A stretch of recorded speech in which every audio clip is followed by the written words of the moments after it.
시청자 여러분 안녕하십니까. 신통방통 윤태훈입니다. 잠시 후 10시에 열릴 국무회의에서 이재명 더불어민주당 당대표의 1호 법안인 양곡관리법 개정안에 대해서 윤석열 대통령이 취임 후 첫 거부권을 행사할 것으로 보입니다.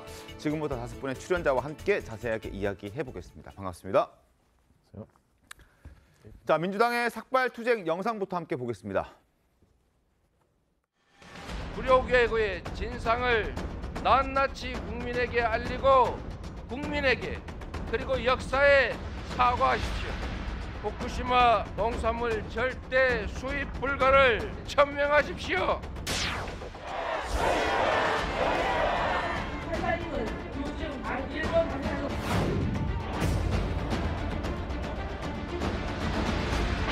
한국안보 위반하는 윤석열 정부 규탄한다. 퇴출되지 않으려면 윤석열 정권 양곡관리법을 조속히 공포하기를 바랍니다.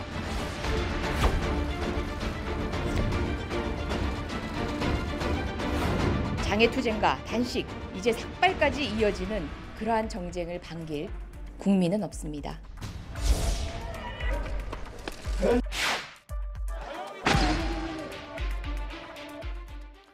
자, 삭발까지 하면서 반발하고 있는 민주당이지만 윤석열 대통령의 마음은 이미 굳힌 것으로 알려져 있습니다. 장해찬 최고위원님, 예상대로 거부권 오늘 행사하겠죠? 네, 이거는 선택의 영역이 아니라 이 나라의 미래, 농업의 미래를 위해서 거부권 행사할 수밖에 없는 영역이다라는 말씀을 드리겠습니다. 네. 이미 태국에서 2011년에 양곡관리법과 비슷한 법안을 통과시키고 다음에 바로 태국의 쌀 생산량이 20% 이상 폭증하면서 태국 정부에서 많게는 1년에 15조 원의 재정을 지출했거든요.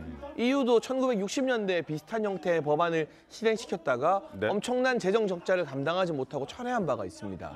이미 유럽이나 태국에서 실패한 정책을 우리가 또다시 답습할 수는 없기 때문에 농업의 미래 측면에서도 다시 한번 국회 검토가 필요한 간절한 호소를 좀 민주당에게 드리고 싶고요.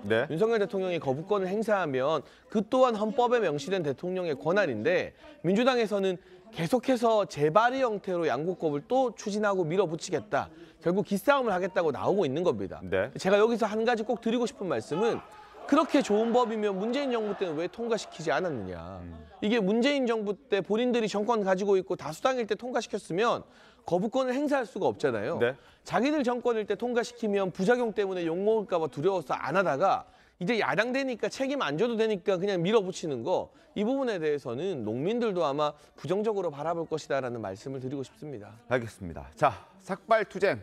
지금 민주당 의원들이 하고 있는 상황인데 정치 구단으로 불렸던 박지원 전 국정원장은 이렇게 얘기한 적이 있습니다. 정치인이 하지 말아야 할 3대 쇼가 있는데 그중에 하나가 바로 삭발이고 단식이다. 이렇게 얘기했습니다. 박 전 원장 목소리 들어보겠습니다. 21세기 야당 의원의 투쟁 방법 중 3가지를 하지 말아야 돼요. 삭발, 단식, 의원직 사퇴. 삭발해봐야 머리 길고 단식에서 죽은 사람 없어요. 20세기형 구석기 시대 투쟁 방법은 지양하라 이거예요. 자, 삭발투쟁 큰 효과 없이 끝날 것으로 보여지고요. 그래서 민주당은 이런 목소리까지 내고 있습니다. 최병 위원님, 한덕수 총리 탄핵까지 거론하던데요. 그렇죠. 한덕수 총리가 이제 이렇게 돼서 과잉 생산되는 쌀 이 문제를 그 정부 예산으로 매입을 의무적으로 하게 되면 매년 1조 원 이상이 든다. 근데 이 통계가 잘못된 그 법안을 상정한 통계다. 이제 이런 얘기거든요.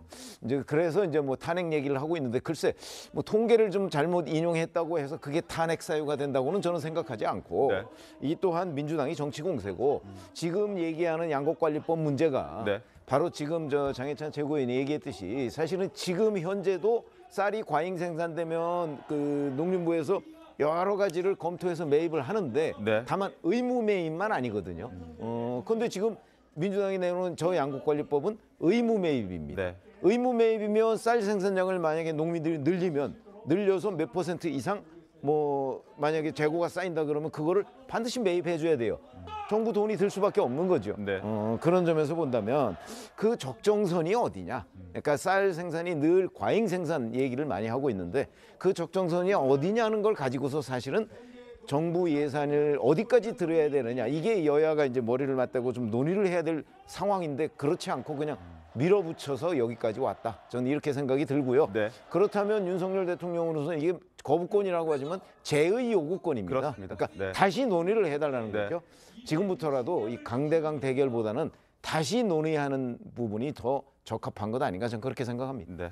그러니까요, 이 부분 참 먼저 이게 정치적으로 해석될 법안이 아닙니다. 기본적으로 일단은 민주당에서 이번에 그 통과시킨 양곡관리법 개정안 같은 경우에도 이 자체는 어찌 보면 농민의 보호와 농민의 보호에 앞서서 쌀 어떤 생산량의 경쟁력을 제고하고 어떤 갈수록 어떤 쌀의 소비가 줄고 있기 때문에 네. 쌀의 재배 면적을 줄이고, 이 법안의 내용을 보시면 이게 지금 내용이 잘 소개가 안 된 부분들이 있어요. 콩이나 조, 다른 작물들의 어떤 지원을 주는 것이거든요. 그리고 벼의 생산을 줄이자는 거예요. 그렇지만은 줄이는데 이게 그냥 계속 줄일 수는 없지 않겠습니까? 그런 부분은 어느 정도 한도 선에서 정부에서 의무 매입을 해주자. 그래서 나중에 이런 쌀 재배를 줄여가긴 하겠지만은 경쟁력을 높이자는 것이거든요. 근데 지금 이것을 정치적으로 너무 대통령실에서 이것을 그냥 정치적으로 해석한 거 아닌가. 그냥 민주당이 통과시키니까 이거 거부권 행사하겠다, 제2요구를 하겠다라는 것은 아닌가라는 생각이 들고, 아니 오히려 이런 부분에 있어서 그 대통령실에서 얘기하고 있는 부분들이 아니 시장 개입을 하면 어떻게 하느냐 정부가.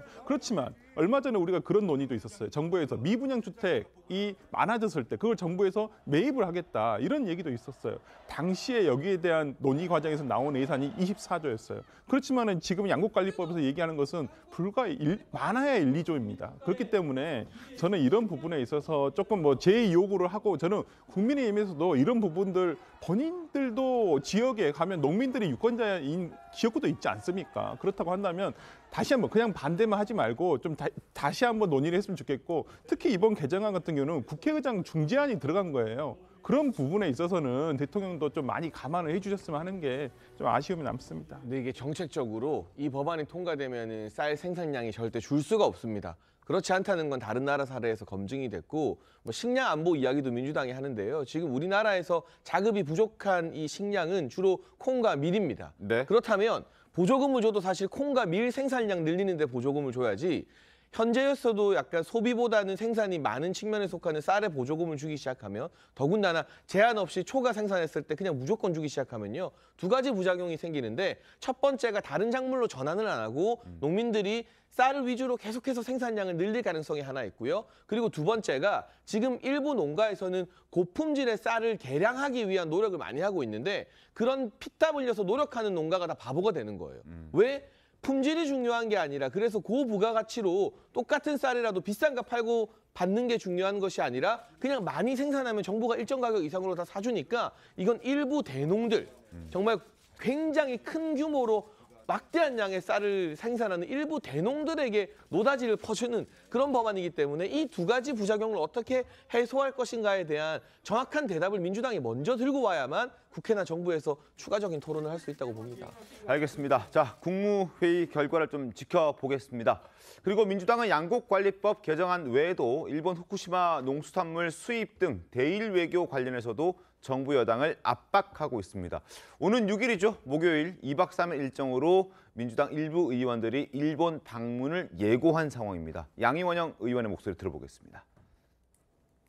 후쿠시마 지역의 그 어민들, 주민들과 수습했던 노동자들, 그리고 지역 의원들도 지금 섭외를 했는데요. 협조를 잘 해주던가요, 거기서? 아직 답이 없습니다. 일본 대사관 항의 방문도 수요일 날 지금 계획을 하고 있는데, 계속 답을 안 하거나 이리 미루고 저리 미루고 이런 상황이라서 이번 건도 쉽지는 않겠다고 생각을 하지만, 정확하게 국민들의 의사를 전달하는 게 필요하지 않겠냐라는 생각이 듭니다.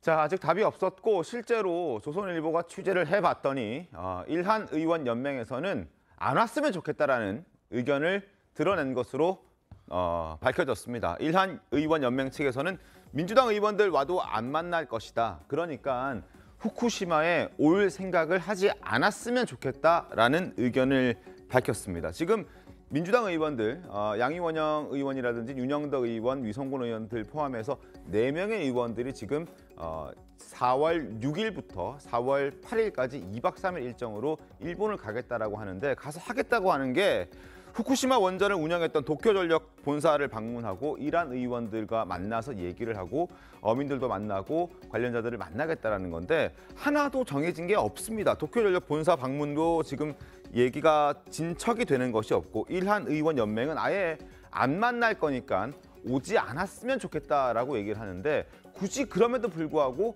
가는 겁니까? 설정 변호사님?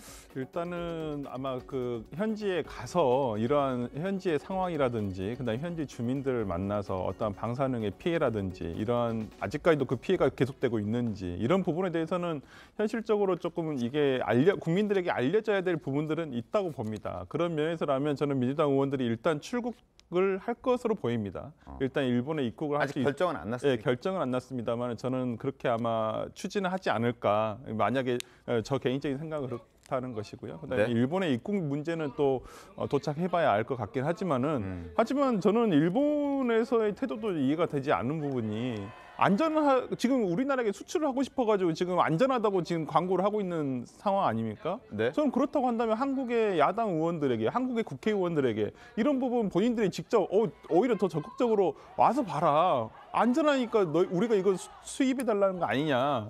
오히려 그렇게 얘기를 하는 것이 저는 일본의 입장에서 훨씬 더 맞다고 보는데 그게 아니라 아니 왜 오려고 하느냐. 아니 안전하다는데 왜 가면 안 됩니까? 가서 확인해서 안전하다고 하면 민주당 의원들이 와서 가보니까 실제 보니까 안전하더라. 오히려 더 광고해 줄 수 있는 부분 아닙니까? 그런데 이것을 무작정 막는다는 것이 저는 상식적으로 앞뒤가 맞지가 않아서 이걸 도대체 어떻게 해석이 될지 이해가 되지 않습니다. 네.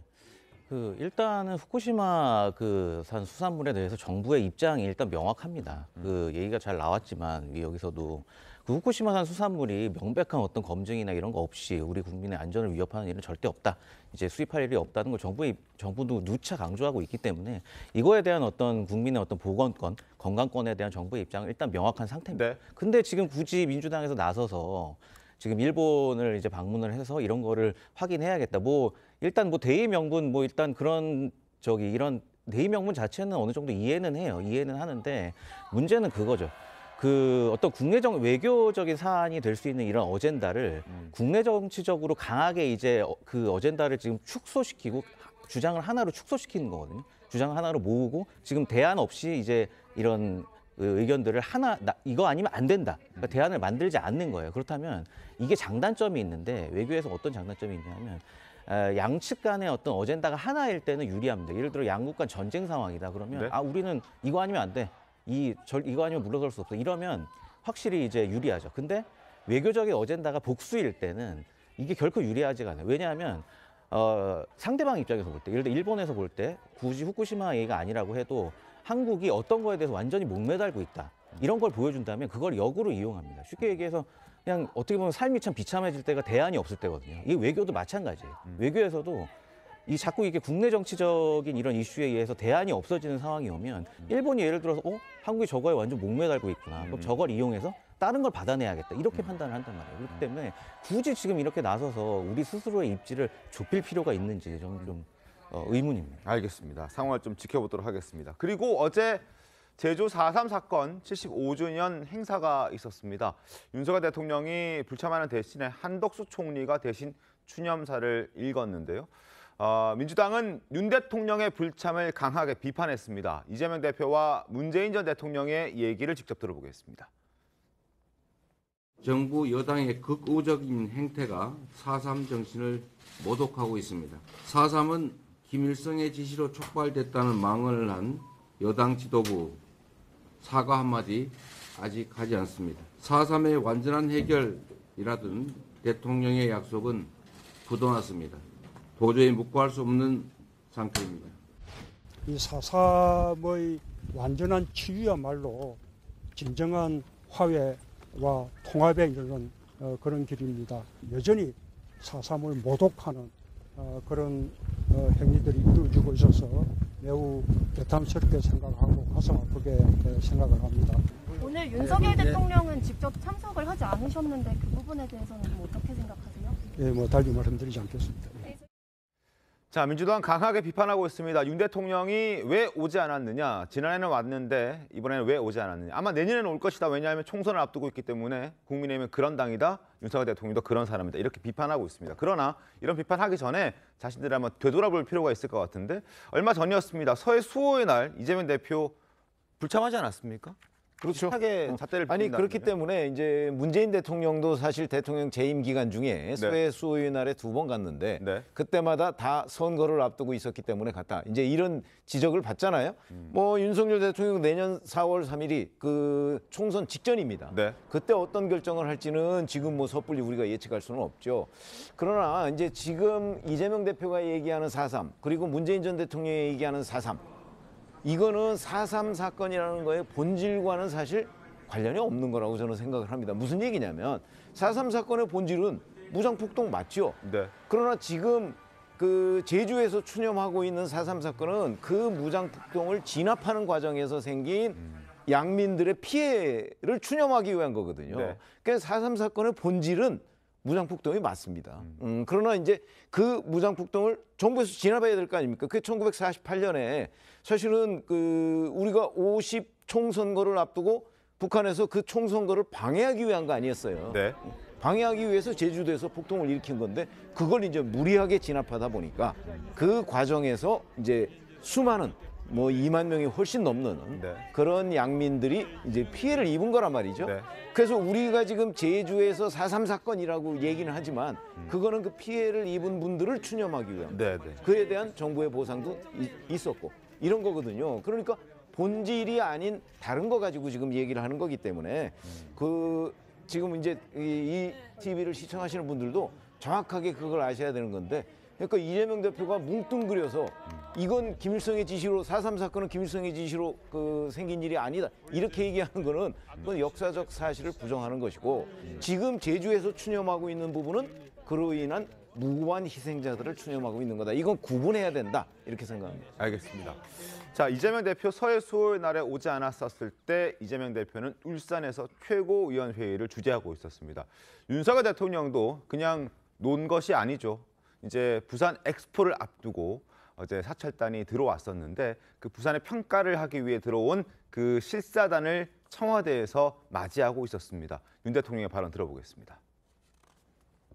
우리 정부는 민간과 함께 2030 부산 세계 박람회 유치를 위해 뛰고 있습니다. 2030 부산 세계 박람회는 우리가 가진 다양한 경험과 강점을 공유하고 인류가 당면한 도전 과제들에 대한 해결책을 모색하고 혁신을 창출하는 계기가 될 것입니다.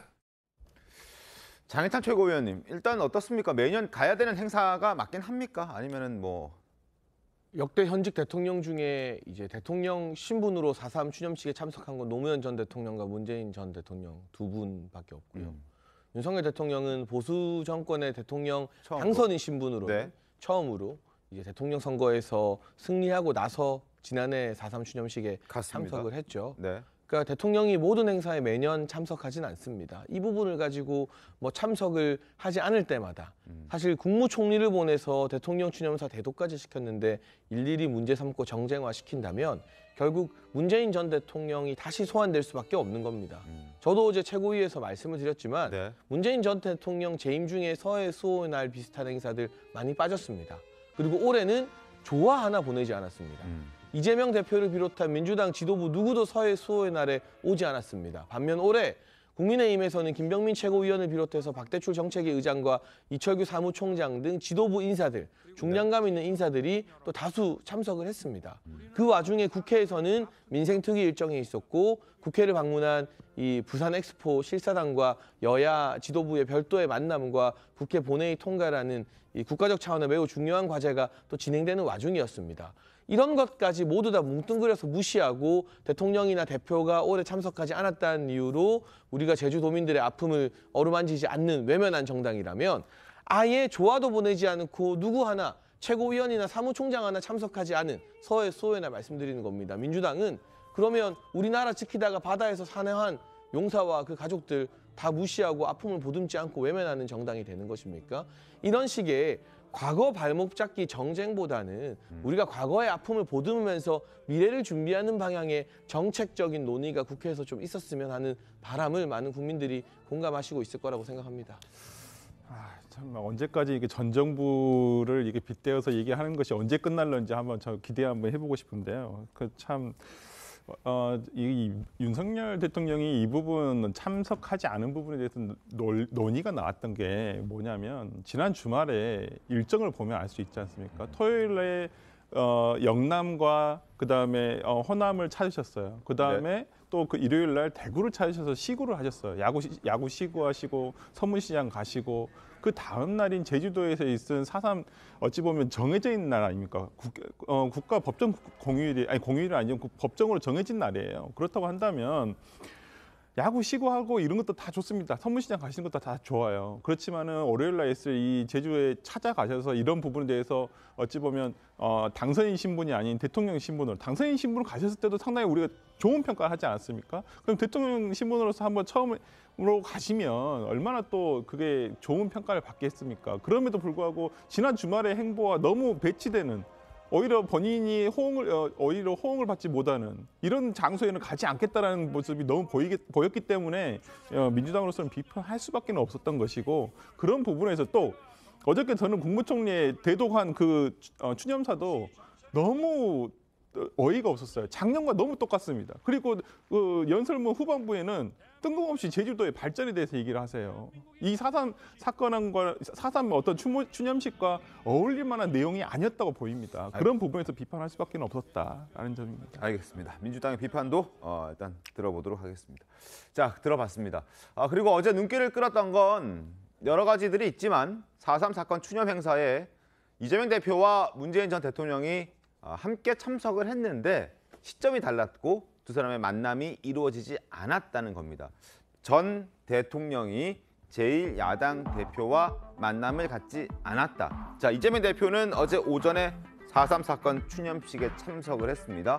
문재인 전 대통령은 오후에 있는 일정에 참배를 했습니다. 서로 일정은 좀 달랐습니다만 함께 제주도에 있었고 의지만 있었다면 두 사람의 만남은 충분히 이루어졌을 수 있습니다. 이루어지지 않았습니다. 결론적으로 말씀드리면. 그래서 윤건영 더불어민주당 의원 이렇게 얘기합니다. 문재인 전 대통령은 당분간 민주당 의원들을 포함해서 정치인들은 만나지 않을 것이다. 이렇게 얘기를 했습니다. 김진 변호사님, 어떤 의미가 있어 보이십니까? 네, 아무래도 뭐 이제 문재인 전 대통령의 아무래도 최근에도 여러 얘기들이 뭐 덕담 수준의 얘기였다고 하는데 이런 것들이 좀 과하게 정치적으로 해석된 면들이 있잖아요. 뭐 박지원 원장을 만났을 때도 뭐 이재명 대표에 대한 이게 지지냐 아니냐로 또 얘기가 있었고 뭐 이후에도 박용진 의원이 찾아갔을 때도 또 이걸 또 어떻게 해석할 거냐. 이제 문재인 대통령의 어떤 발언에 관해서 자꾸 이제 이슈가 되고 갈등이 생기니까 아예 이런 부분들에 대해서 전임 대통령으로서 굉장히 좀 부담스러운 부분이 있을 거예요. 그래갖고 이런 부분을 애초에 좀 차단하려면 아예 안 만나는 게 낫겠다. 뭐 이렇게 생각을 한 것 같고 더군다나 또 이재명 대표 같은 경우에 지금 이제 기소가 돼서 지금 재판을 받게 되는 과정에 있잖아요. 그리고 그런 사건들이 지금 굉장히 많은데 이런 사법 리스크가 있는 상황인데 뭐 아무리 같은 장소에 갔다고 해도 이재명 대표를 또 만난다 하면 이런 이재명 대표의 어떤 사법 리스크의 일정 부분 또 영향을 주거나 아니면 이런 사법 리스크까지 안고 있는 야당 대표를 뭐 혹은 지지한다거나 아니면 뭐 반대할 수도 있겠지만 이런 어떤 본인의 어떤 의사를 표명하는 상황이 올 수가 있으니까 이런 좀 부담스러운 상황을 피하기 위해서 아마 좀 같은 제주에 있더라도 좀 시간을 달리해서 만나지 않은 게 아닌가 그런 생각이 듭니다. 알겠습니다. 자, 어제 국회로 가보겠습니다. 국회 대정부 질문 첫날이었습니다. 한동훈 법무부 장관과 민주당 의원들 사이에 또 한 번 거센 충돌이 있었습니다. 박용진 의원은 이런 얘기를 했습니다. 뇌물수수 혐의를 받는 노웅래 의원에 대한 검찰 수사를 놓고 한동훈 법무부 장관에게 기획 수사했다라고 지적했거든요. 어떻게 반박했는지 두 사람의 목소리를 확인하겠습니다. 이 사건이야말로 한동훈 장관의 정치기획 사건이라고 이야기해도 누가 뭐라고 하겠습니까? 한동훈 장관이 총괄지휘한 입법부 농락 사건이라고 저는 이야기할 수밖에 없습니다. 비하기 너무 심하시네요. 녹음까지 있는 뇌물 사건입니다. 3.1절까지 껴가지고 방탄하신 거에 대한 반성을 하신 문제지 지금 이 부분에서 부르지 않았다고 비하기다? 에이.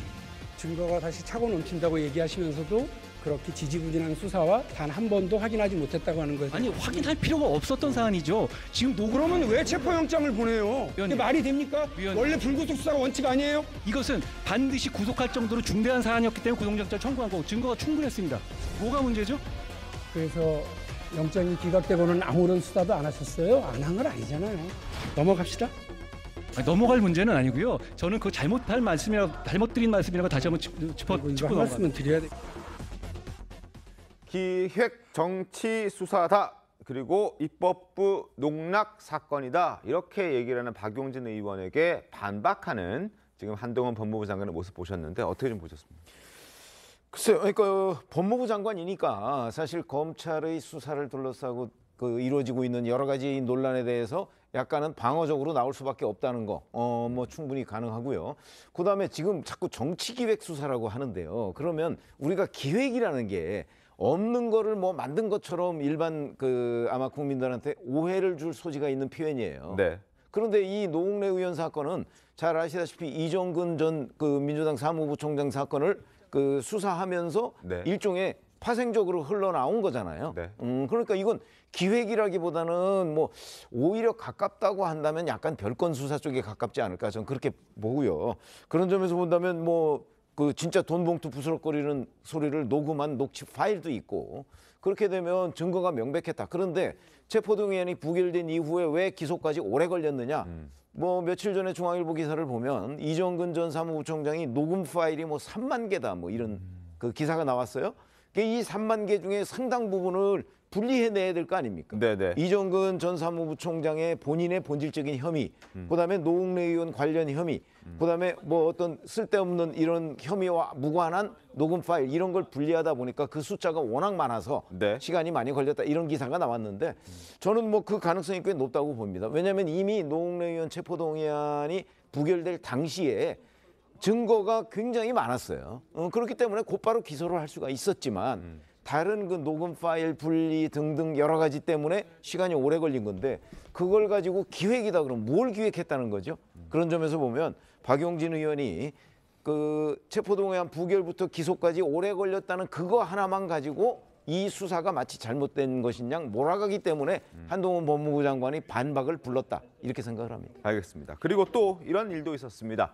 한 장관이 시행령으로 이제 검수완박 법안에 대한 취지를 무색하게 만들자 입법권을 무시했다라는 지적들이 민주당 의원들을 통해서 튀어나왔습니다. 확인하겠습니다.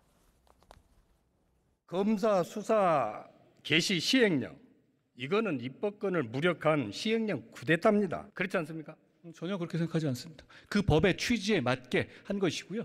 거기에 따라서 지금 이 위증, 무고, 깡패, 마약 수사가 되살아나고 있습니다. 그걸 다시 국민들의 피해를 보게 되돌려야 할 이유를 뭔지 전 이해할 수가 없습니다. 수사권 축소법대로 수사권 확대 시행령을 만들었다는 개변입니다. 지금 장관이 얘기하는 거는. 의원님 판단이십니다. 시행령 통치 계속할 겁니까? 그걸 시행령 통치라고 하는 것이 아니고요. 법의 위임에 따른 적법한 시행령이고 벌써 몇 개월 동안 정상적으로 진행되어 오고 있지 않습니까? 그걸 왜 되돌려야 하는 것이죠? 장관님 국어사전에 등 찾아보셨어요? 등이라는 건 등가로 이어지는 것이죠. 뭐뭐 등이라. 자, 위원님. 중을 등으로 바꾸셨잖아요. 초등학생도 그렇게는 국어사전을 해석하지 않습니다. 우리 법무부 장관님은 포도원을 허무는 작은 여우 같아 보입니다. 시행령 쿠데타다, 시행령 통치다 이런 표현들이 등장했습니다. 김진희 변호사님 어떻게 보셨습니까? 네, 뭐 일단은 이번에 이제 헌재 판단이 나왔잖아요. 네. 이거 관련해서. 근데 그거하고도 이제 전혀 무관한 게 뭐 헌재에서 이제 뭐 이 법의 어떤 무효 여부를 다툰 거 이런 거랑 상관이 없는 게 기존에 이제 시행령이라는 건 이 기존 법 지금 네. 헌재에서 이제 합헌이다. 어찌 뭐 결론은 어찌 그렇게 났으니까 네. 그 법이 이제 유효하다는 전제하에 만든 시행령입니다. 그 네. 법하에. 그렇기 때문에 뭐 그런 것도 전혀 문제될 게 없고 더군다나 시행령에서 들어간 이제 새롭게 들어간 수사들이 어떤 뭐 직권남용, 또 선거, 마약, 또 이런 중대한 범죄들 그런 것들이 추가된 측면이 있기 때문에 뭐 이런 시행령의 어떤 확대나 이런 거 관련해 갖고 법적으로 크게 문제가 있는 부분은 없고 다만 한 가지 좀 더 추가해서 설명드리고 싶은 부분은 이 검수완박이 도대체 왜 이거의 본질이 무엇인가 이거에 대해서 좀 고민을 해야 될 것 같아요. 지금 민주당 측에서 자꾸 뭐 시행령 정치다 하면서 이게 잘못됐다 이런 식으로 이제 얘기를 하시는 것 같은데. 근데 결국에는 검사가 어떤 사람인지를 우리가 좀 봐야 될 것 같은 게 검사는 명백히 이제 수사의 주체입니다. 그러니까 이 수사의 주체를 자꾸 지금 수사를 못하게 하는 거예요. 그러니까 쉽게 얘기해서 의사로 치면 치료하고 진단을 나누는 거나 똑같은 거예요. 그러니까 진단을 해야 치료를 할 수 있고 그건 한 묶음이거든요. 근데 왜 자꾸 이 수사의 주체인 검사가 이 여러 가지 본인이 당연히 해야 될 일들을 수사를 못하게 하고 하는 게 과연 정말 그게 맞는 거고 뭐 민주당 얘기 말 맞다나 이게 정말 어떤 선진화된 그런 법치주의를 우리가 표방하는 건지 그거에 대해서 저희가 본질적으로 좀 고민을 해봐야지 자꾸 지금 한동훈 장관의 어떤 시행령 정치다 이런 식으로 몰아가는 거는 좀 법리적으로는 맞지 않다고 봅니다. 네. 네, 이 부분에 대해서 이제 우리가 법 원칙이 있죠. 상위법 우선의 원칙이라는 것입니다. 하위법은 시행령은 상위법을 넘어설 수가 없다는 거예요, 범위를. 근데 지금 뭐 한동훈 장관 같은 경우는 등이라는 것을 등가치, 그러니까 같은 가치 내에서의 어떤 똑같은 범위라고 보고 있는데 저는 한동훈 장관이 주장하는 대로 한다면 저는 법무부에 지금 한동훈 장관이 추구하고자 하는 어떤 수사권의 확보, 수사권의 확대, 오히려 더 이거 불리할 수도 있다고 봅니다. 오히려 등에는 그 경제, 부패, 범죄 등 이렇게 묶어버리잖아요. 그러면 지금 그것도 해석하기 나름대로해서 예를 들어서 돈과 관련된 선거법이다. 그러면 이거 다 수사하고 있지 않습니까? 그럼 나중에 입법부에서 어떻게 할 수밖에 없냐? 해당 법조문화 이것만 수사할 수 있다고 각 개별적인 조항을 넣을 수밖에 없게 돼버려요. 그러면 오히려 저는 검찰의 수사권을 지키고자 아니면 확대하고자 하는 부분에 대해서 저는 한동훈 장관이 추구하는 것대로 안 될 확률도 있다. 저는 이렇게 보여요. 오히려. 그렇기 때문에 저는 한동훈 장관이 얘기하는 부분들이 뭐 지금 현재 단계에서는 한동훈 장관 말 맞다나 그 검찰 기존의 수사권 그대로 다 하고 있습니다. 위증, 무고, 뭐 마약 다 하고 있어요. 다 하고 있지만 저는 이런 축소를 해 가야 된다는 상위법의 어떤 원칙이 계속 지금 현재는 있는 한에서는 이 등에 너무 많은 걸 포함시켜서 검찰이 수사권을 행사하는 것은 좀 문제가 있다라고 보입니다.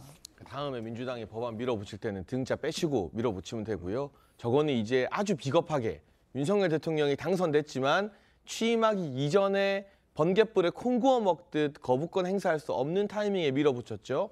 그리고 저 법안 공포할 때 문재인 전 대통령이 청와대에서 국무회의 시간까지 바꾸는 온갖 꼼수와 편법은 다 썼습니다. 이제 설사 이 시행령을 막기 위해서 민주당이 세부적으로 수사 가능한 범위를 하나하나 조정해서 또다시 뭐 패스트트랙이든 뭐로든 법안 밀어붙이면 당연히 대통령의 적법한 권한으로 거부권 행사할 것이 유추되는 상황인 것이고요. 무엇보다 이 시행령에 대해서 민주당이 문제 제기를 하고 싶으면 국회법 98조 2항에 의거해서 상임위를 통해서 우리 정부에 이 시행령에 대해서 다시 검토해라라는 국회 입장을 전달할 수 있는 절차가 한 가지 있고요. 두 번째는 또 이 시행령 자체가 위헌이다라고 헌법재판소 보내면 됩니다. 민주당 잘하는 게 그냥 막무가내 힘으로 밀어붙이는 거잖아요. 법사위에서 뭐 김도우 위원장을 어떻게 설득할지는 민주당 영역이지만 98조 2항에 의거해서 이 정부에 항의를 하시든가 아니면 헌재로 가시든가 둘 중에 하나 하시면 됩니다. 계속 한동훈 장관 붙잡고 막 노래 부르고 김혜재 의원 뭐 포도나무 허무는 여우 막 이런 이상한 인신공격성 비유 쓰고 이럴 이유가 없어요. 그냥 원래대로 힘 쓰세요. 한번. 네. 알겠습니다. 자, 한동훈 장관의 집중적으로 공격을 퍼붓고 있는 민주당 의원들의 모습을 지금 보고 계신데 어제 그런 일도 있었습니다. 지금 장해찬 최고위원님께서 말씀해 주셨듯이 김혜재 의원이 한동훈 장관에게 애창곡이 무엇이냐라고 묻기도 했습니다. 어떤 대화들이 오갔는지 구체적으로 좀 보여드리겠습니다. 장관이 애창곡이 있습니까? 애창곡이요? 윤도현은 아닌데요. 뭐 제가 특별히 노래 부르는 거 좋아하지는 않습니다. 윤석열 정부와 우리 한동훈 장관이 이끄는 검찰을 보니까 우리 한동훈 장관의 애창곡은 김수희의 애모가 생각이 납니다. 그대 앞에만 서면 나는 왜 작아지는가? 국민들께서 판단하실 거라고 생각합니다. 지금 말씀하신 거예요. 우리 국민의힘 여권에서 한동훈 장관에 대한 차기 총선 차출론 얘기가 나오고 있습니다. 고민이 많을 것으로 생각을 합니다. 고민이 전혀 없고요. 저와 무관한 얘기입니다. 장관님, 떠나는 법무부 장관의 뒷모습이 아름다워야 됩니다. 자신 있습니까? 저는 그냥 하루하루 저에게 주어진 임무를 피하지 않고 열심히 하려는 생각뿐입니다. 떠날 때는 뭐 그냥 떠나면 되지 않겠습니까? 자, 애창곡 질문이 나온 건 바로 청담동 술자리 의혹을 언급하고 싶었기 때문으로 보여집니다. 자, 과거 청담동 술자리 의혹을 겨냥한 답변이기도 했는데 그때 시절의 이야기를 한번 들어보겠습니다. 김의겸 의원과 한동훈 장관의 대화 내용입니다. 그날 술자리를 가신 기억이 있으십니까? 저는 뭘 했나요? 왜 안 나오죠? 뒤에? 의원님, 저는 다 걸게요. 의원님 뭐 거시겠어요? 거시는 거 좋아하시잖아요. 자, 어떻게 좀 보셨습니까, 최병희 의원님? 글쎄요, 뭐 이제 한동훈 법무부 장관이 지금 반박을 한 거는 청담동 술자리 의혹 때 그 첼리스트가 뭐 한동훈 장관이 뒤늦게 와서 윤도현의 노래를 불렀다. 뭐 이 얘기를 지금 하고 있는 거고요. 네네. 김혜재 의원이 뭐 그대 앞에만 서면 왜 자가진흥하는 건 제가 보기에는 아마 김건희 여사에 대한 검찰의 수사를 염두에 두고 지금 공세를 펴고 있는 것으로 보입니다. 네. 근데 저 부분과 관련해서도 한동훈 장관의 뚜렷한 논리가 있어요. 문재인 정부 검찰 때 1년 넘게 수사를 했잖아요. 수사해서 소환 한 번 못했잖아요. 네. 이런 점 때문에 민주당은 끊임없이 김건희 여사의 주가 조작 의혹과 관련한 공세를 이어가지만 그 부분이 제가 볼 때 일반적인 국민들의 공감대를 제대로 얻지 못하고 있는 이유는 바로 문재인 정부 때의 검찰이 1년 훨씬 넘게 수사를 했는데 제대로 밝혀낸 것도 없고 네. 그다음에 소환조차 하지 못했다. 그거는 완전히 객관적인 사실이거든요. 이런 부분 때문에 지금 민주당의 정치 공세가 저는 별로 먹히지 않고 있다고 생각을 하고 김혜재 의원이 저렇게 아무리 한동훈 그 법무부 장관을 지금 그 문제와 관련해서 이렇게 몰아세워도 그 부분에 대한 국민의 공감대는 그렇게 크지는 않을 거다. 이렇게 생각합니다. 알겠습니다. 자, 한 장관이 야당의 어떤 질문에도 굴하지 않자 민주당에서는 사전에 예고되지 않았던 뜬금없는 질문으로 한 장관을 또 한 번 몰아세우기도 했는데요. 그 모습도 보겠습니다. 현재 법무부 예하에는 대체 복무요원이 몇 명 있습니까? 이미 제가 사전 질문을 안 받은 상태에서 숫자를 물어보시면 다 확인하겠습니다. 대략 몇 명입니까? 필요하시면 제가 나중에 말씀드리겠습니다. 대체 복무요원 어디에 근무하고 있습니까? 의원님, 이거 사전에 저희는 질문 주지 않은 상태에서 갑자기 대체 복무위원을 물어보시면 장관님, 예, 자, 장관님, 위원님, 호통 치실 일이 아니잖아요. 자, 왜 호통을 치십니까? 그리고 제가 확인하고 말씀드리겠다고 말씀드렸죠. 한정훈 장관, 예, 지금 무슨 시간입니까? 질문에 답을 하는 시간입니다. 대정부 질문 시간이고 꼭 예상 질문이 있어야 답할 정도밖에 안 됩니까? 위원님, 숫자를 물어보는 거에 답할 수 있는 사람은 잘 없습니다. 제가 확인해서 말씀드리겠다고. 지금 그럼 우리나라 검사는 총 대략 몇 명입니까? 한 2천 명 될 것 같은데요? 그래요. 그 정도 답변해도 돼요. 지금 장학 퀴즈 하는 거 아니지 않습니까? 대체 복무요원 한 분이라도 면담한 적 있습니까? 역대 법무장관 중에 그거 한 사람 없을 것 같은데요? 그거 생긴 지 2년밖에 안 됐습니다. 소통 치지 마시고요. 제가 그러려고 나온 건 아니에요. 법무부 장관은 본업에 충실하세요. 정치적으로 놀지 말고. 자, 대체 복무를 하고 있는 사람의 숫자가 얼마나 되느냐, 어디서 복무를 하고 있느냐, 그걸 모른다 했더니 소리를 버럭 지르는 의원의 김병주 의원의 모습을 우리가 확인할 수 있었는데 장해찬 최고위원은 어떻게 좀 보셨습니까? 김병주 의원 지역구에 20대 인구가 몇 명이냐 막 이런 거 제가 물어봐도 되나요? 그럼 바로바로 튀어나옵니까? 아니 이거는 기본적으로 사전 질문을 이제 국회에서 정부에 주는 이유가 미리 우리가 이런 질문할 거니까 짜고 치자라는 게 아니라 보다 충실한 답변을 위해서 어떤 방향의 질문을 할지는 물어보고 그러면 이제 국무위원들이 자료 준비를 하잖아요. 그 자료에 기반해서 국회의원이 물어보는 것에 대해서 좀 충실한 답변을 할 수 있도록 사전 질문 받는 거거든요. 근데 아무런 정보도 주지 않고 갑자기 숫자 물어보면 저도 김병주 의원한테 물어볼 거 많아요. 그 지역에서 결혼하지 않고 사는 비혼 인구는 몇 명이냐. 뭐 저출산 관련해서 이런 거 갑자기 제가 또 기자가 김병주 의원 찾아가서 물어보면 대답할 수 있어요?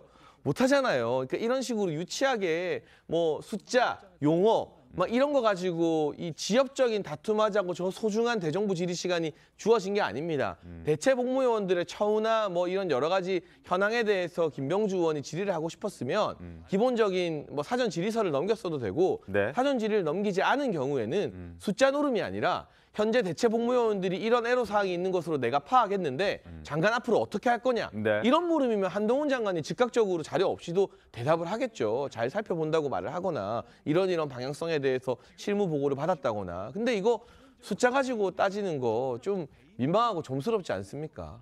네, 저는 뭐 일단은 내용에 대해서는 뭐 잘 보셨으니까 그건 국민 여러분들이 시청자나 국민 여러분이 판단하시면 된다고 생각하고요. 저는 이런 한동훈 장관의 어떤 그 답변 스타일, 특히 국회 내에서의 이게 좀 다르신 것 같아요. 다른 어떤 법무부 장관으로서 법무행정을 할 때와 그다음에 국회에 와서 하실 때 좀 많이 다른 모습인데 얼마 전에 제가 커뮤니티에 되게 재밌는 글을 봤는데 편의점 한동훈이란 그 글이 있더라고요. 편의점 한동훈. 네, 편의점에 들어갔는데 한동훈 장관 스타일로 이렇게 뭐 그 편의점에서 구매를 하는 내용에 대한 것인데 상당히 재밌는데, 그러니까 한동훈 장관이 뭐 저는 역대 꼭 법무부 장관이라든지 행정부 각부 장관들이 뭐 국회의원의 대답에 대해서 그냥 공손하게 얘기하는 것이 좋다고만은 얘기하지 않겠습니다. 한동훈 장관 스타일도 있는 거예요. 하지만 제가 볼 때는 정무직 공무원으로서 장관으로서 할 수 있는 말이 있고, 근데 장관으로서 할 수 있는 답 외에 꼭 자기 생각이 들어가요.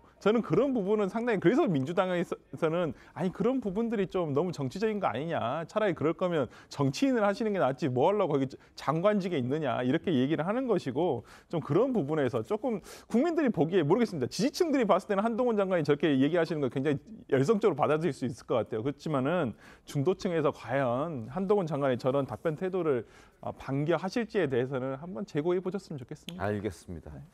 자, 한동훈 법무부 장관 얘기를 하고 있습니다. 대정부 질문에 나서 한동훈 법무부 장관, 박범계 의원이 이런 얘기를 했습니다. 라디오에 나와서 한 장관의 마음이 이미 여의도에 와 있다. 결국 국회의원이 되는 쪽으로 마음을 굳힌 것 같다라고 한동훈 법무부 장관을 향해서 이야기를 했습니다. 목소리 들어보겠습니다. 본인의 지금 행동과 말과 여러 가지 처신을 보면 이미 마음은 그 여의도 밭에 와 있는 거예요. 이미 정치인이에요.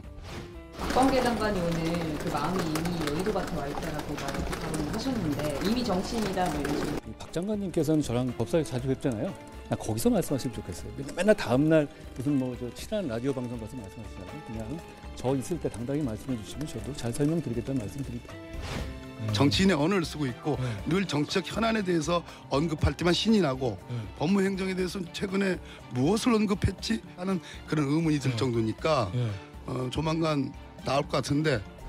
저는 법무부 장관으로서 해야 할 일을 최선을 다해 하고 있다는 말씀 드립니다. 제가 여의도는 가끔만 오잖아요. 부를 때만. 자, 민주당의 지적으로 인해서 한동훈 장관의 몸집이 점점 더 커져가고 있다는 지적도 나오고 있는데, 어찌됐든 박범계 전 법무부 장관 그리고 현 의원의 입장에서는 한동훈 법무부 장관이 다음 총선에 무조건 등판하리라고 생각하고 있는 것 같습니다. 상황을 좀 지켜보겠습니다. 일단 한동훈 법무부 장관은 지금 하는 일, 법무부 장관 일에 집중하겠다고 이야기를 한 상황이기도 합니다. 다음 주제 가겠습니다. 자, 이재명 대표 배우자 김혜경 씨의 경기도 법인카드 유용 의혹의 공익 제보자가 법인카드 유용 핵심 인물인 배모 씨와 경기도를 상대로 손해배상 청구를 했습니다. 공익 제보자는 청구 이유로 배 씨에게 모멸적인 언행과 폭언 등을 당했기 때문이라고 밝혔는데, 과거 공개됐었던 녹취록 속의 배 씨와 제보자의 목소리 들어보겠습니다. 도대체가 나 이해가 안 되네. 딱 하나잖아. 지사님 앞에 나대고 싶은 거 하나잖아. 그거는 아니었습니다. 죄송합니다. 어떡할 거냐고 묻잖아. 눈치를 봐야지, 우리 차를. 안 보이는 데를 꺼내줘야지. 사모님이 돈을 얼마나 자기를 무시한다 생각하겠어. 기본적으로 지금 의정에 의가 안 돼 있어. 내 산딸기 통까지 얘기했잖아. 안 했어? 내가 산딸기 때문에 화가 난 게 아니야. 하나를 시키면 그 통을 네가 다 정리를 해줘야지. 옷도 셔츠 2개, 그럼 타이까지 내가 다 집어? 자, 인격을 모독하는 언행과 폭언 등이 있었다, 욕설도 있었다, 이런 이유로 손해배상 청구 소송을 제기했습니다. 그리고 내용을 조금 더 들여다봤더니 뭐 이재명 당시 지사 속옷도 빨게 했다, 이런 얘기도 있던데요. 맞습니까? 그렇죠. 아니 그것도 뭐 사실 처음 나온 얘기는 아니죠. 네. 공관에서 냉장고를 정리했다든가. 네. 그래서 냉장고 정리해서 이제 배모 씨한테 보고하는 것도 우리가 다 같이 봤잖아요. 네. 뭘 앞에다 놓고 뭘 뒤에다 놓고 뭐 그렇습니다. 이렇게 했다 뭐 이런 거. 그다음에 이제 거기에 그 이재명 대표의 그 이제 이재명 당시 경기도지사의 뭐 빨래 뭐 이런 것도 이제 본인한테 시켰다 뭐 이런 얘기죠. 뭐 그런 것도 다 남겨놓고, 그런 것들이 이제 이 공익 제보자인 A 씨의 기준으로 보면 모멸감, 뭐 욕설 같은 거는 이제 배 씨의 갑질 뭐 이런 것 때문에 이제 상당히 스트레스를 많이 받고 정신적인 트라우마에 시달렸다. 우리가 충분히 예상할 수 있지 않습니까? 네네. 그런데 이제 그동안에 가만히 있다가 지금 뒤늦게 사실은 이거를 손해배상 청구 소송을 낸 거예요. 네. 더군다나 경기도까지 포함했잖아요. 그렇습니다. 경기도는 네. 이제 배 씨를 뽑았기 때문에 관리 책임 뭐 이런 문제를 얘기하고 있는데 아마 이런 부분에 관한 보상을 받고 싶은 심리 때문 아니겠는가. 아니면 뭐 달리 지금 뒤늦게 이런 소송을 제기하는 부분이 설명이 잘 안 됩니다. 그래서 이제 최근에 뭐 이런 그 여러 가지 트라우마 같은 거에 더 많이 시달리다 보니까 어려움이 가중된 것 아닌가, 우리가 이렇게 짐작을 해볼 수 있겠습니다. 알겠습니다. 과거에도 이 공익제보자는 정신적으로 많이 힘들다라는 얘기를 하기도 했었습니다. 자신의 심경을 밝히는 목소리 한번 들어보겠습니다. 경기도청에 근무하면서 정신적으로 많이 힘들었습니다. 가족들에게조차 말하지 못하고 혼자 쏘가리할 수밖에 없었고, 제보를 결심한 이후에는 불안과 걱정이 더해져가지고 정신과 치료를 받게 되었습니다. 남만 보면 열심히 일만 하느라 눈이 좀 가려져 있었던 것 같습니다. 사실 제가 하고 있는 일이 잘못된 일인지도 인지조차도 못했습니다. 제가 했던 업무들이 불법이었음을 알게 되었고.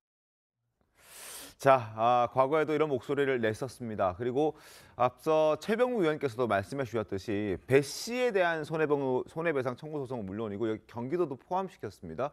경기도도 아마 포함시킨 이유가 있을 텐데, 그나저나 궁금한 것은 김진진 변호사님, 지금 소고기나 초밥 이런 거 사다가 제공했던 부분, 법인카드 유용했던 부분에 대해서는 수사가 지금도 진행 중인 것 같은데 이게 왜 이렇게 좀 시간이 많이 걸리는 겁니까? 일단은 그 법인카드를 유용했다. 이게 이제 기본적으로 뭐 횡령이나 아니면 배임이나 이런 쪽으로 들어갈 수 있는 범죄들인데, 이런 경우에는 사실 수사 자료들이 굉장히 많습니다. 아까 뭐 서두에 그런 얘기도 좀 나왔지만 어떤 뭐 계좌나 아니면 카드 이용 내역 이런 것들을 하나하나 다 이제 검토를 하면서 이게 제대로 쓰였는지 이런 것에 대해서 검토하는 과정이 굉장히 길기 때문에 일반적으로 어떤 뭐 사기, 횡령, 배임 같은 경우는 기본적으로 수사 기간도 상당히 길어질 수밖에 없어요. 그렇기 때문에 단순히 뭐 진술이나 뭐 이런 걸로 판단하는 그런 부분이 아니기 때문에 제가 볼 때는 어떤 수사 자료의 양이 좀 방대하고 그다음에 관련자들도 많고 하다 보면 그래서 그런 가운데 지금 기간이 좀 길어지는 것 같고, 이게 뭐 수사에 자꾸 이제 그런 얘기들도 많이 나오잖아요. 아까도 뭐 수사 기간이 박용진 의원도 수사 기간이 길면 그러니까 90일 동안 왜 기소를 안 했냐, 이거 문제가 있는 거 아니냐, 이런 이제 일종의 이게 프레임입니다. 왜냐하면 실제로도 그렇게 걸려요. 저도 뭐 변호를 맡다 보면 뭐 봐야 될 계좌가 막 머리 위로도 쌓이기도 하거든요. 그럼 변호를 하는 입장에서도 심지어 변호인은 탄핵을 하면 되는 입장인데, 그럼 그걸 하나하나 보는데도 굉장히 시간이 오래 걸리기 때문에 단순히 뭐 기간이 오래 걸리게 기소를 안 해서 이걸 뭐 뭉개고 있다거나 아니면 기획했다거나 이런 식의 프레임은 사실 수사 관행하고는 맞지 않습니다. 알겠습니다. 그 수사 상황도 계속 좀 지켜보겠습니다. 그리고 지난 대선 때 대장동 일당인 남욱 변호사에게 이재명 대표의 대선 경선 자금을 수수한 혐의로 기소가 돼서 재판을 받고 있는 김용전 부원장의 재판도 지금 계속 이어지고 있는데, 재판부가 지금 김용전 부원장이 합법적으로 경선 자금을 썼다라고 얘기를 주장을 하고 있기 때문에 그걸 입증할 수 있는 자료를 좀 제출하라 이렇게 얘기를 했는데 그걸 제출하지 않고 있다고 합니다. 그리고 무려 한 달째 침묵하면서 여러 해석들을 만들어내고 있습니다. 재판부가 이렇게 얘기를 했습니다. 김용 측은 대선 경선이 팬덤 정치 특성상 자발적으로 이루어져서 특별한 비용이 소요된 것은 아니다라고 얘기를 하고 있지만, 거기에 대해서 과연 비용이 어떻게 모였고 지출됐는지 그 객관적인 자료를 좀 제출하라라고 지난 3월 7일에 얘기를 했습니다. 지금 4월 4일입니다. 한 달째 자료가 제출되지 않고 있다고 합니다. 여러 해석들이 따라 붙을 수밖에 없는데 장희찬 최고위원께서는 안 내는 겁니까? 못 내는 겁니까? 아니, 잘 못 내는 거죠. 못 내는 거다. 이게 한 달이나 걸릴 일입니까? 굉장히 뭐 이미 대선 지나고 나면 경선 때 자금 어떻게 썼는지, 그리고 본선 때 자금 어떻게 썼는지 선관위에다 신고하도록 돼 있어요. 네네. 그럼 선관위에 제출하고 신고했던 내용만 그대로 재판부에 자신 있으면 전송하면 되는데, 이걸 한 달 걸리도록 준비한다는 건 선관위에 제출했던 회계 자료가 부실하다는 건가, 또는 그 자료에서 세부적인 내용 뭔가 말이 되게끔 꾸며내고 있다는 건가 하는 합리적인 의심을 할 수밖에 없고요. 만약 이 선관위에 소명한 자료와 이번에 재판부에 소명한 자료 사이에 다른 점이 생겨도 그건 그거대로 그럼 선관위에서 다시 조사하거나 수사 의뢰를 할 수 있는 사안이 되기 때문에 상당히 골머리를 좀 섞고 있을 거라고 판단이 됩니다. 그래서 안 내는 것이 아니라 못 내는 것이다 이렇게 보고 계시는 거고. 예. 그런 제가 이제 재판에 관여를 하고 있지 않아서 정확하게는 모르겠습니다만 아마 제가 봤을 때는 준비하고 있는 것으로 보입니다. 예, 왜 그러냐면 재판부에서 제출을 해달라고 했는데 이걸 재판부가 제출 자료 요구한 거에 대해서 제출하지 못하면 어찌 보면 피고인 입장에서는 상당히 불리한 요소거든요. 그렇다고 한다면 이 부분에 준비를 하고 있다고 보는데 이게 상당히 좀 그 본인이 일단은 구속돼 있기 때문에 본인이 직접 일을 할 수 없다는 부분들이 좀 있습니다. 어려움이 있어요. 자료 수집을 하는 데 있어서. 그렇기 때문에 그리고 이 재판부에서 요구한 것이 경선이라는 것이 언제부터 언제까지라는 게 조금 애매하거든요. 그 시점이. 그러니까 정점이야 뭐 경선 마무리할 때까지가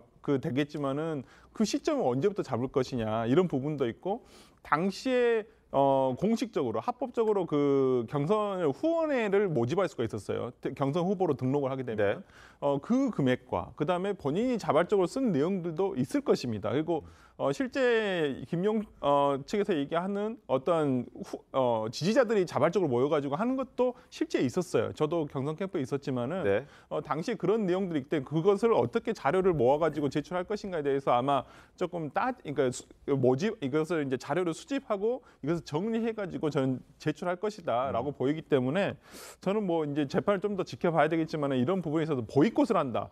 저는 그건 변호인이 아마 찬성하지 않았을 거라 보여요. 그렇기 때문에 자료 정리해가지고 추후에 아마 제출할 것으로 보입니다. 알겠습니다. 제출 시점 한번 기다려 보겠습니다.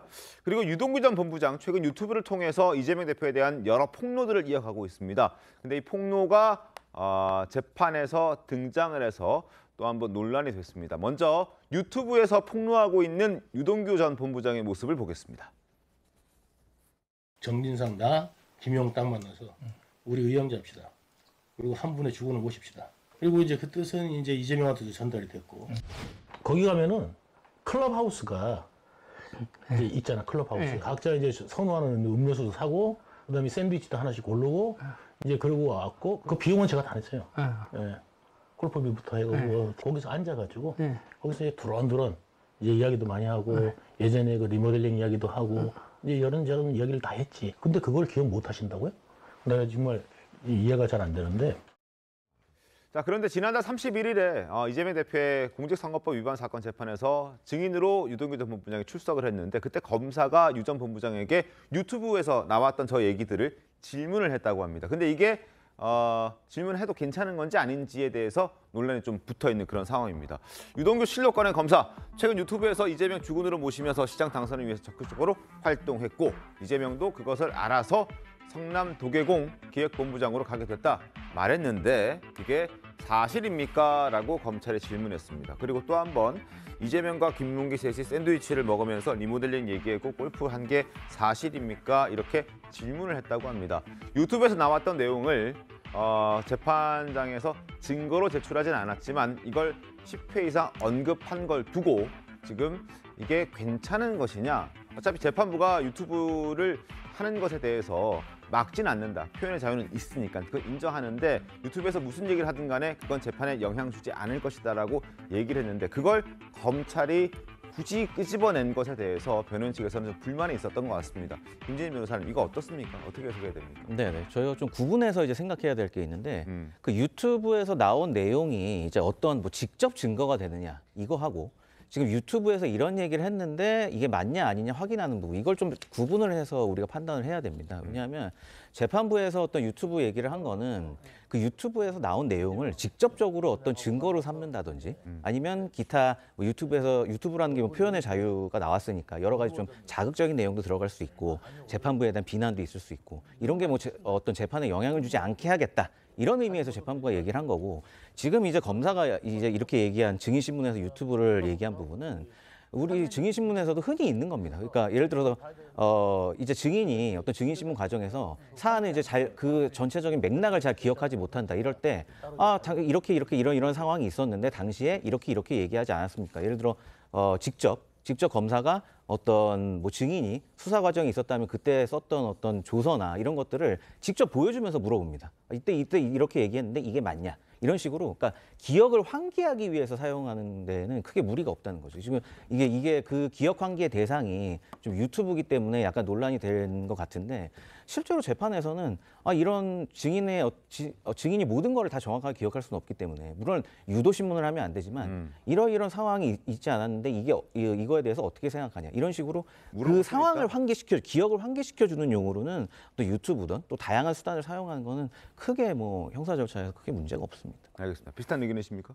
일단은 근데 이게 재판부에서 왜 막았냐? 그리고 예전에 조국 장관 재판에서도 재판부에서 조국 장관의 SNS 활동에 대해서 상당히 우려를 펴고 이거 자제했으면 좋겠다고 권유를 한 적이 있었어요. 네네. 왜 그러냐면 여기 지금 유동규 씨가 이런 유튜브에서 나가서 얘기한 것들이 어찌 보면 실제 검찰 신문조서에서 얘기하는 것과 겹치는 부분도 있고 그다음에 그것과에서 더 파생되는 부분들이 있단 말이에요. 그러니까 재판도 재판장이 하지만 재판장도 사람이에요. 그러면 이런 간접 정황 같은 지식들이 들어오게 되면 이것이 영향을 미칠 수도 있다고 보이기 때문에, 그런데 그래서 아마 뭐 판사가 유튜브 방송을 될 수 있으면 안 받겠죠. 자, 뭐 전 모르겠습니다만, 근데 이걸 검찰에 들고 와서 이런 것을 계속 얘기를 해버리면 그게 재판 조서에 남거든요. 그러면 재판 조서에 남게 되면 전부 다 이걸 다 볼 수밖에 없습니다. 그렇다고 한다면 그 변호인 입장에서 봤을 때는 그 재판장이 검찰에 설득당하게 되는 과정이거든요. 그렇다고 한다면 이것이 재판에 영향을 미칠 수 있는 과정이기 때문에 이런 부분에 대해서 이제 항의할 수 있는 부분이다 생각하고, 어차피 판단은 이제 재판장이 하는 것이기 때문에 그건 이제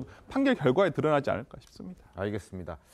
자, 재판에서 벌어지고 있는 상황들에 대해서 좀 설명을 드렸고요. 그리고 검찰이 이재명 대표를 기소하면서 사실 대장동 의혹에 대한 본류 수사는 어느 정도 마무리가 되어가는 것 같습니다. 그리고 50억 클럽에 대한 수사가 이제 속도를 내기 시작했습니다.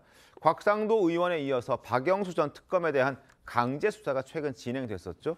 검찰 수사에서 박영수 전 특검과 화천대유 사이의 연관성이 추가로 드러나기 시작했습니다. 동아일보 보겠습니다.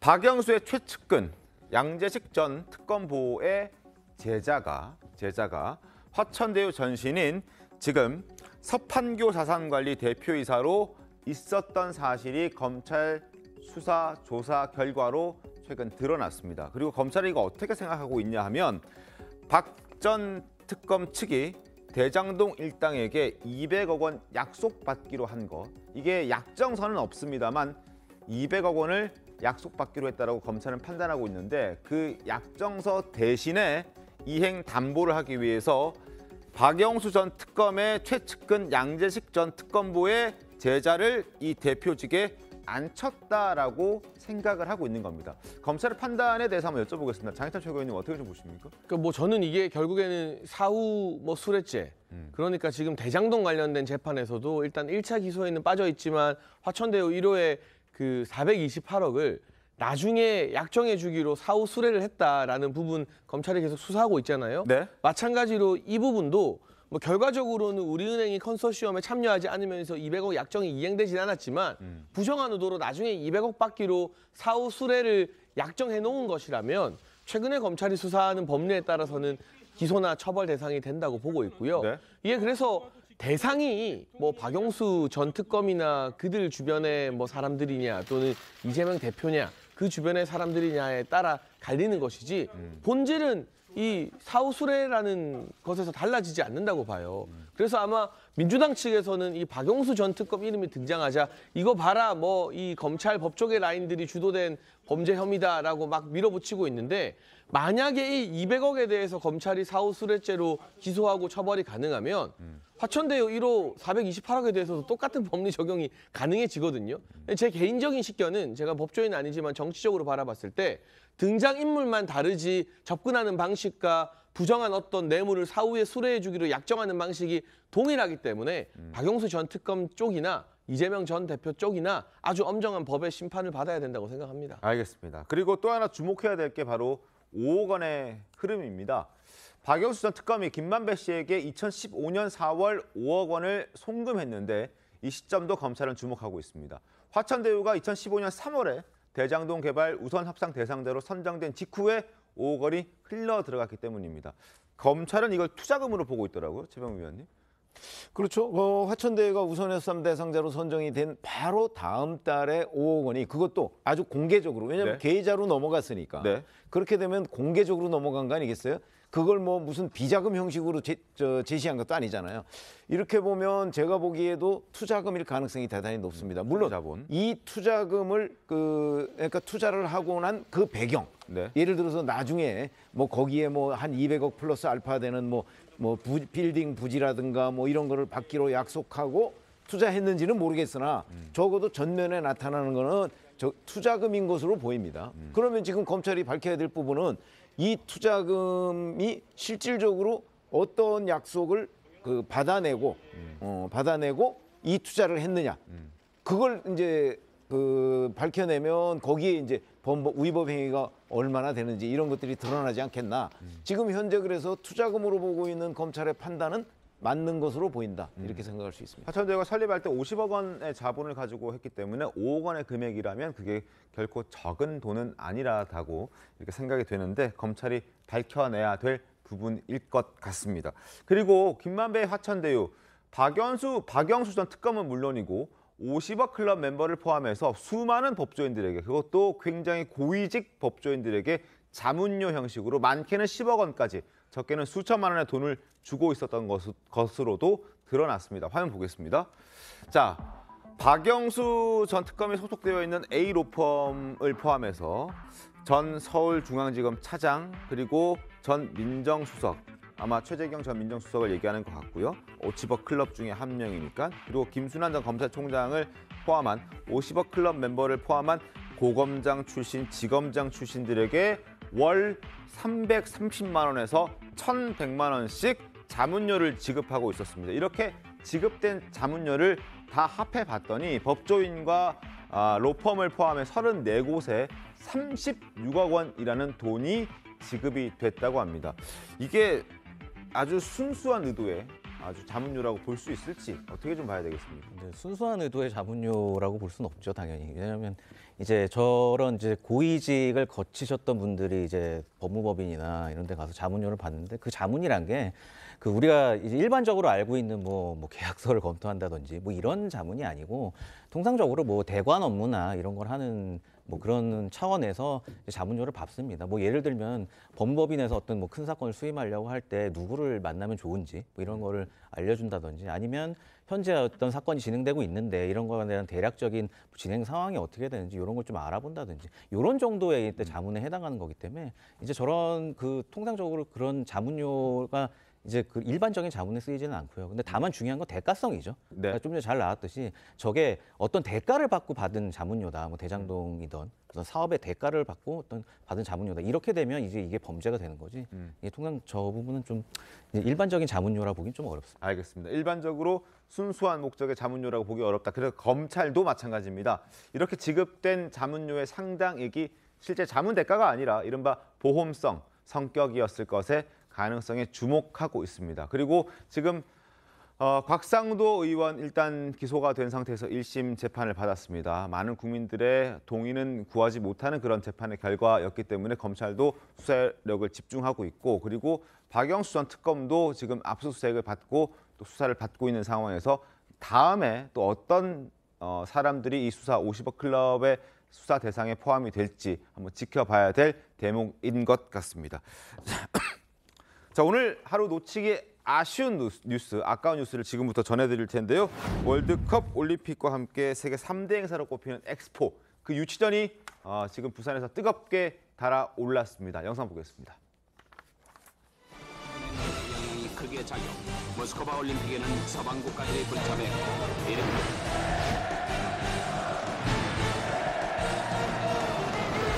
엑스포에 원하는 부산의 유치. 영상 속에서 등장했던 현장의 크게 작용.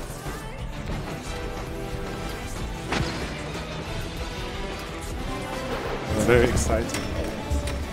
Great experience.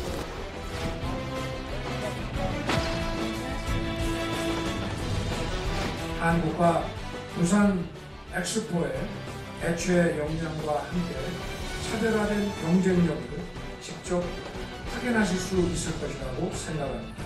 한국의 맛과 멋을 충분히 만끽하시기 바랍니다. Busan is ready.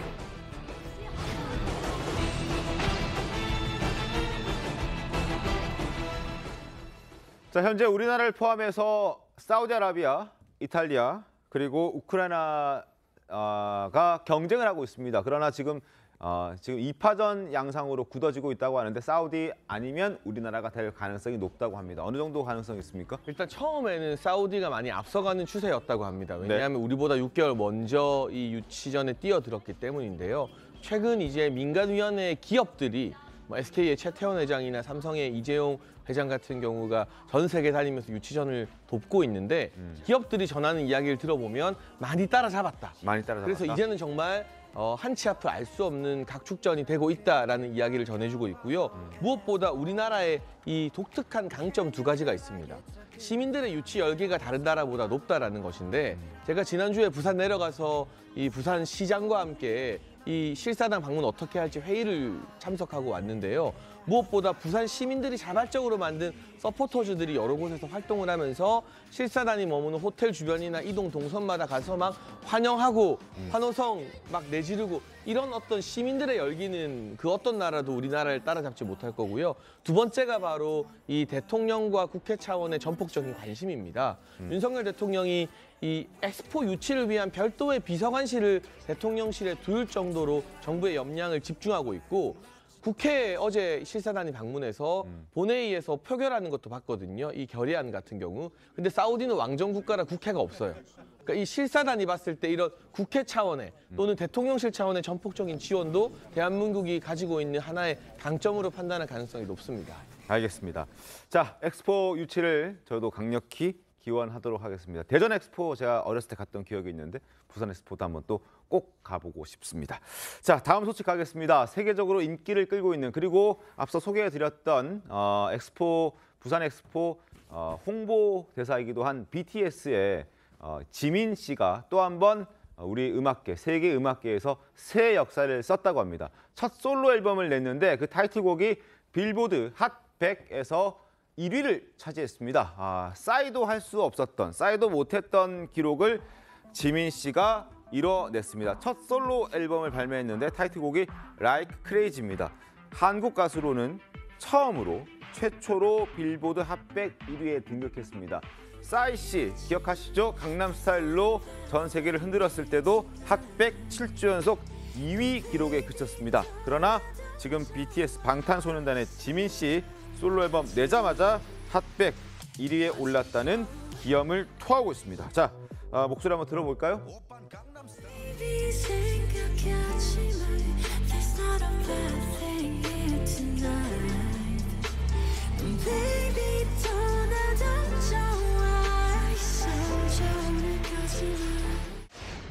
사람이 노력을 한다고 한들 10년 동안 어떻게 한결같이 노력하겠어요? 잘하고 싶어요, 진짜. 그냥 객관적으로 냉정하게 봤을 때도 얘가 그 어느 정도의 영향을 줄 수 있는 사람이라고 얘기 들을 수 있을 정도로 좀 성장을 하고 싶다는 생각을. 자, 11년 전 싸이 씨의 기록을 뛰어넘었는데 앞으로도 쭉쭉 성장하는 또 BTS 또 방탄소년단이 되길 바라고 부산 엑스포도 꼭 유치했으면 좋겠습니다. 잠시 뒤에 돌아오겠습니다. 네, 오늘 준비한 신토마토 여기까지입니다. 내일 더 신통하게 돌아오겠습니다. 고맙습니다.